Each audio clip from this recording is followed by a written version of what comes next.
વાત કરીએ તો સુરતમાં 31 જુલાઈ સુધી ભારેથી અતિભારે વરસાદની આગાહી કરવામાં આવી છે। તેજ પવન સાથે વરસાદની આગાહીને લઈને મહાનગરપાલિકા પણ એલર્ટ થયું છે। નીચાણવાળા વિસ્તારોમાંથી લોકોને સ્થળાંતર કરવાની કામગીરી કરવામાં આવી રહી છે। સ્થળાંતરિત લોકોને તમામ સુવિધા પૂરી પાડવામાં આવી રહી છે। એનડીઆરએફ અને એસડીઆરએફને ફોરવર્ડ ડિપ્લોયમેન્ટ પર તૈનાત કરી દેવામાં આવ્યા છે। ત્યારે જોખમી હોર્ડિંગ્સ શેડને દૂર કરવાની પણ કામગીરી શરૂ કરવામાં આવી છે। શહેરમાં લાગેલા હોર્ડિંગ્સના સ્ટ્રક્ચરની ચકાસણી હાથ ધરવામાં આવી છે। સોલાર પેનલ, શેડ અને પતરા મજબૂત રીતે બાંધવા પણ અપીલ કરવામાં આવી છે। કન્સ્ટ્રક્શન સાઇટ પર મશીનરી અને માળખા સુરક્ષિત રાખવા તાકીદ કરવામાં આવી છે। ત્યારે 1 ઓગસ્ટ સવાર સુધી ખાસ સતર્ક રહેવા લોકોને પણ સૂચના આપવામાં આવી છે। લોલિંગ વિસ્તારમાં રહેતા લોકોને સુરક્ષિત જગ્યાએ ખસેડવામાં આવશે। એમને તમામ સુવિધાઓ પણ આપવામાં આવશે।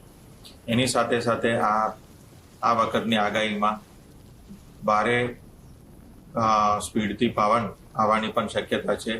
તો એના લીધે હોર્ડિંગ્સ અને જે સ્ટ્રક્ચર છે, શેડ છે, એવાને પણ તકેદારીના ભાગરૂપે કઢાવવા માટે ઝુંબેશ અત્યારે ચાલી રહ્યું છે।